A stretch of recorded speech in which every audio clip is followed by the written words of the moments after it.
Volta com uma entrevista importante e exclusiva aqui no nosso jornal. A gente tem o prazer de receber nos estúdios da CNN em São Paulo o empresário, ex-prefeito, ex-governador de São Paulo, João Dória, para a gente avaliar o atual momento da política nacional, falar das relações do Brasil com os Estados Unidos e muitos outros assuntos. Seja bem-vindo, governador. Quero começar a nossa conversa perguntando se o senhor está feliz fora da vida pública ou se sente vontade de voltar. Uribe, primeiro, bom dia, boa tarde ao mesmo tempo. Um prazer estar com você aqui novamente na CNN. Eu estou tão feliz na vida privada como estava na vida pública. Eu, durante 6 anos em que disputei 2 mandatos e felizmente tive o privilégio de vencer como prefeito de São Paulo e governador, eu fui muito feliz e guardo boas lembranças. E agora, de volta de onde vim. Ou seja, do setor privado onde estou, sigo feliz. A felicidade está em fazer aquilo que você gosta, com as pessoas que você gosta, mesmo diante de circunstâncias, enfrentamentos ou situações que possam não ser exatamente aquelas que você espera, mas isso é parte da vida. Então, feliz hoje, como fui feliz ontem. Em relação ao país hoje, governador, como o senhor tem visto o cenário de negociações com os Estados Unidos, mas a economia brasileira? O senhor acha que o atual governo tem mais acertado do que errado ou mais errado do que acertado? Uribe, eu gostaria que tivesse acertado mais do que tem feito.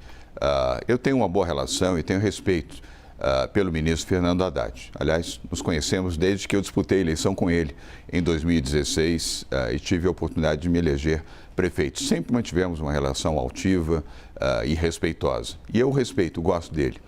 Mas muitas vezes percebi que as políticas e as decisões que ele emanava como ministro não eram exatamente acolhidas no Palácio do Planalto ou por figuras de alta representação do seu partido, o PT. A economia brasileira podia estar num outro patamar, melhor do que está. E é preciso compreender também a circunstância externa. Quando da eleição do presidente Lula, não havia ainda sido eleito o presidente Donald Trump nos Estados Unidos. Impôs ao Brasil, por uma medida absolutamente injusta, de ordem política, sem nenhum embasamento técnico, uma sobretaxa de 50% sobre os produtos e commodities exportadas do Brasil para os Estados Unidos. Isso, evidentemente, gerou um impacto muito grande na economia brasileira e um impacto, obviamente, nocivo na economia nacional. O caminho é, primeiro, o entendimento e o diálogo, pela diplomacia e, principalmente, Uribe, do privado com o privado. Ou seja, os exportadores brasileiros de café, laranja, aeronaves, equipamentos, mobiliário, café, dialogarem diretamente com seus compradores, com seus dealers nos Estados Unidos. Quanto mais força tiver essa relação, maior será a positividade para a redução do impacto dessas medidas, como aliás já aconteceu com a Embraer, como aconteceu com o suco de laranja do Brasil, para dar 2 exemplos concretos. Portanto, diplomacia e diálogo, jamais enfrentamento. E a segunda alternativa é a busca de novos mercados no plano internacional para escoar a produção brasileira, tanto na linha da indústria como principalmente de commodities. Mercado da Índia, mercado da União Europeia, estamos na iminência de finalmente assinar o acordo Mercosul-União Europeia. Até o final de dezembro, o acordo provavelmente estará já assinado. Isso muda essa geopolítica econômica do Brasil com o continente europeu, além da busca de novos mercados também no Médio Oriente, na África e na própria América Latina. O senhor falou das taxas abusivas, realmente são, não tem muito critério econômico, apenas critério político durante todo esse processo. E a gente viu uma dificuldade de diálogo da diplomacia, inclusive, e do próprio presidente Lula. Tentou algumas vezes, depois disse que não queria conversar, até que houve o aceno de Donald Trump. O senhor acha que o empresariado ajudou nesse processo, pode ajudar no processo de restabelecer uma relação entre Brasil e Estados Unidos? Ajudou e está ajudando, e poderá ajudar ainda mais, eu repito. Quanto mais forte for a ponte, Uribe, dos empresários brasileiros com empresários americanos, maior será a possibilidade da reversão das medidas impostas de maneira injusta pelo governo Trump ao Brasil. Tudo que o presidente Trump não quer é o impacto na economia americana. A inflação no preço do café, a inflação no preço do suco de laranja, a inflação no custo de aeronaves brasileiras produzidas pela Embraer e que tem no seu principal mercado, o mercado norte-americano, e por aí vai. Nesta sequência, o presidente Trump, ele se auto-intitula um protetor da economia americana e não há como justificar a proteção com o aumento de produtos no consumo do americano, principalmente do americano de classe média. Portanto, essa relação que você coloca, quanto mais fortalecida for, mais rapidamente essas taxas serão reduzidas e o equilíbrio poderá voltar a existir nessa balança comercial entre o Brasil e os Estados Unidos. E ao lado disso, a boa diplomacia que cabe ao governo brasileiro, cabe ao presidente Donald Trump, cabe ao Ministério das Relações Exteriores, seguir dentro dessa linha e desse caminho. E torço muito, Uribe, para que haja um encontro pessoal entre o presidente Lula e o presidente Trump. Governador, vou convidar a nossa analista Larissa Rodrigues para fazer uma pergunta. Tudo bem, governador? Boa tarde para o senhor. Obrigado pela presença aqui. Governador, o senhor fez uma análise aqui rápida sobre o governo Lula. Eu vou pedir agora que o senhor repita mais ou menos esse mesmo caminho, mas do governo de São Paulo, até porque a gente vem falando muito o quanto o governador Tarcísio poderia ser um adversário ou não do presidente Lula, e pelo seu conhecimento de quem já governou o maior estado do país. Como que o senhor tem visto, então, esse primeiro mandato de Tarcísio à frente do governo de São Paulo?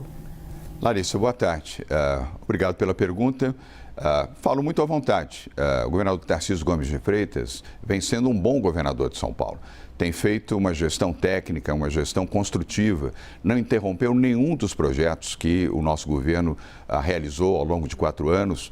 Mais de 200 mil obras em execução, ele tem mantido as obras, tem mantido o fluxo de caixa, tem feito uma gestão financeira bastante boa, tem um bom secretário da Fazenda à frente desta área no governo de São Paulo, montou uma boa equipe, portanto, a minha avaliação é positiva do governo Tarcísio Gomes de Freitas em São Paulo. E você sabe que a economia de São Paulo representa quase 38% da economia brasileira. São Paulo lidera a economia nacional. E São Paulo indo bem ajuda o Brasil a ir bem na mesma direção positiva de geração de emprego, geração de oportunidades, crescimento do produto interno bruto. Portanto, é um papel de relevante importância quem comanda a economia de São Paulo, no caso, o governador Tarcísio de Freitas, que concluo e repito, vem fazendo uma boa gestão à frente do governo paulista. O senhor acha que é momento dele já se lançar à presidência da República ou seria melhor que ele ficasse mais 4 anos ou tentasse ficar mais 4 anos à frente do Palácio dos Bandeirantes? Eu ia estranhar se você não fizesse essa pergunta, Uribe. Neste momento, eu desejo o melhor para São Paulo e desejo o melhor para o país e, obviamente, o melhor também para o governador Tarcísio. Tem uma boa relação com ele, uma relação respeitosa. Essa é uma decisão que cabe a ele tomar e adotar. Ele tem um bom vice em São Paulo, que comanda bem áreas de gestão do governo do Estado de São Paulo. Ele tem um bom prefeito também na capital de São Paulo. Portanto, ele tem valores importantes, vamos dizer, nesse governo de coalizão com a própria equipe de governo e também com a capital paulista. Ele tem que tomar essa decisão per si, sabendo o que pode enfrentar no plano federal e o que pode enfrentar na sua própria sucessão aqui em São Paulo. São Paulo tem hoje um bom governo. Se ele for candidato à sua própria sucessão, a meu ver, tem grandes chances de se reeleger e São Paulo estará contemplado com um grande governador. Se tomar a decisão de disputar a presidência da República e também tiver a capacidade de aglutinar forças de centro-direita em torno do seu nome, poderá ter êxito na campanha e, se eleito presidente da República, a meu ver, será um bom presidente para o Brasil. O senhor sempre fez muito bem análises políticas, sempre teve visão das articulações políticas, tanto é que foi eleito prefeito e logo na sequência governador. O senhor acha que o cenário hoje, olhando hoje, a gente não sabe como vai estar no ano que vem, em outubro do ano que vem, mas olhando hoje, é mais favorável a uma reeleição de Lula ou mais favorável à eleição de um nome de oposição? Uribe, vamos lá. há que se olhar sempre o hoje, o momento, a fotografia do momento, que não significa que será a fotografia de outubro de 2026. A política é assim, ela é uma onda que muda e muda com muita velocidade. Neste momento, a onda é favorável ao presidente Lula. Isso é de forma muito clara a qualquer analista político e as próprias pesquisas indicam isso. Mas isso não representa uma vitória consagrada antecipadamente do presidente Lula. Aqueles que poderão compor a oposição, e aí nesse caso estão as figuras, os personagens, como Tarcísio de Freitas, como Romeu Zema, como o governador do estado de Goiás, como o governador Ratinho Júnior do estado do Paraná, para citar alguns nomes, poderão compor uma frente robusta de oposição ao atual governo. Mas neste momento a fotografia atual, ela é favorável ao presidente Lula. Larissa Rodrigues. Governador, um detalhe que eu queria ver com o senhor comentou há pouco sobre a situação, né, que acabamos ficando enquanto país com essa sobretaxação do governo norte-americano.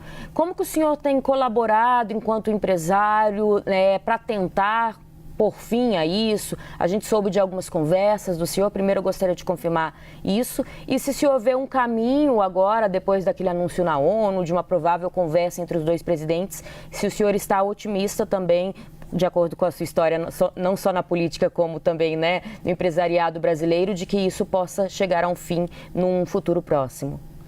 Obrigado, Larissa. Eu quero só fazer um acréscimo aqui, que eu não citei o nome do governador Ronaldo Caiado, falei governador de Goiás, mas não o citei nominalmente, estou aqui corrigindo a minha falha. Nós tivemos recentemente em Washington, o LIDE promoveu um evento importante na capital americana, com empresários norte-americanos e também representantes do governo norte-americano. Fizemos isso no Four Seasons, onde foi realizado o evento, mas também no Milken Institute. O Milken Institute está para os Estados Unidos, como Davos está para o continente europeu. E lá estava um assessor qualificado do presidente Donald Trump. E ele nos disse ali numa conversa ampla, aliás, não foi uma conversa tão reservada assim. Os empresários brasileiros e também figuras da política do Brasil acompanharam esse diálogo. Ele disse claramente que, havendo possibilidade de se avançar no entendimento entre o governo Trump e o governo Lula, ou seja, entre o governo americano e o governo brasileiro, que isso teria condições e possibilidade de evoluir, independentemente das posições políticas externadas pelo presidente Trump, notadamente em relação ao julgamento do ex-presidente Jair Bolsonaro. Ele deixou claramente o caminho e a luz de que esse entendimento poderia ocorrer, como de fato, 2 semanas depois, naquele encontro casual nos bastidores da Assembleia Geral da ONU, entre o presidente Trump e o presidente Lula, houve ali já uma comunicação, eu diria, construtiva, que pode ajudar a promover um encontro pessoal. Eu torço, Uribe, Larissa, pelo bem do Brasil. Eu não tenho a visão ideológica de quanto pior, melhor para o Brasil. Eu torço pelo bem do Brasil. Pelo bem do Brasil, um encontro entre o presidente Donald Trump e o presidente Luiz Inácio Lula da Silva seria muito positivo para o Brasil, para a economia brasileira e para uma relação centenária entre dois países que sempre se respeitaram e sempre tiveram uma multilateralidade muito positiva, muito boa. E é o que eu desejo. E eu tenho certeza que, havendo este encontro, acelera-se esse procedimento. Governador, a gente tem visto, infelizmente, o aumento da atuação do primeiro comando da capital do PCC. Foi um desafio muito grande sempre para o Palácio dos Bandeirantes. O senhor enfrentou muito bem esse processo, Geraldo Alckmin enfrentou muito bem, José Serra, e agora Tarcísio de Freitas tenta enfrentar esse aumento do poder do primeiro comando da capital. Envolvido agora nas fintechs, envolvido em negociações na Faria Lima, lavando dinheiro em Portugal, já está em toda a América do Sul. Como o senhor tem visto o combate ao PCC e onde as instâncias de governo têm errado? Porque nesse caso não é o governo estadual apenas, é o governo federal, porque já virou uma relação muito maior do que se tinha anteriormente do primeiro comando da capital na criminalidade, que agora está no mundo inteiro. Boa colocação, Uribe. Tem que ser uma ação conjunta, não pode ser uma ação exclusiva do governo do Estado de São Paulo. São Paulo tem, eu falo isso extremamente à vontade, a polícia mais bem treinada do país. Polícia Civil e a Polícia Militar. São quase 127 mil policiais nas suas duas forças, com altíssima qualidade no treinamento, no preparo, em armamento, em estrutura logística e estrutura tecnológica também. Mas não basta, é preciso que a Polícia Federal, portanto o governo federal, esteja junto numa atuação alinhada com o governo de São Paulo. E me permita até acrescentar também com a capital de São Paulo, onde há uma estrutura na Guarda Civil Metropolitana ou na Polícia Civil Metropolitana também de boa qualidade. É preciso ter um comportamento estratégico, preventivo e uma ação efetiva de todas as polícias. Não pode ser uma ação isolada apenas sob a liderança do governo de São Paulo. É preciso que haja um trabalho conjunto. Até onde sei, o diálogo do ministro Lewandowski, ministro da Justiça e da Segurança Pública, e também do seu secretário de Segurança Pública, Mário Sarrubo, que foi, aliás, chefe do Ministério Público aqui em São Paulo, enquanto eu fui governador, e uma excelente pessoa, assim como o ministro Lewandowski, sei que há um diálogo construtivo com as forças do comando da Secretaria de Segurança Pública do Estado de São Paulo, com o governador Tarcísio de Freitas e com o prefeito Ricardo Nunes. São estas ações estratégicas que podem melhorar o combate à criminalidade de forma geral e especificamente em relação ao PCC aqui no Estado de São Paulo e nacionalmente também. Nós conversamos com o empresário, ex-governador, ex-prefeito de São Paulo, João Dória. Governador, muito obrigado pela presença aqui no Bastidores CNN. Espaço sempre aberto para o senhor na CNN Brasil. Uribe, muito obrigado a você, obrigado Larissa também pela participação, aos que nos acompanham aqui. Desejo um ótimo dia a todos, em breve estaremos juntos. Obrigado. Bom trabalho, governador, obrigado.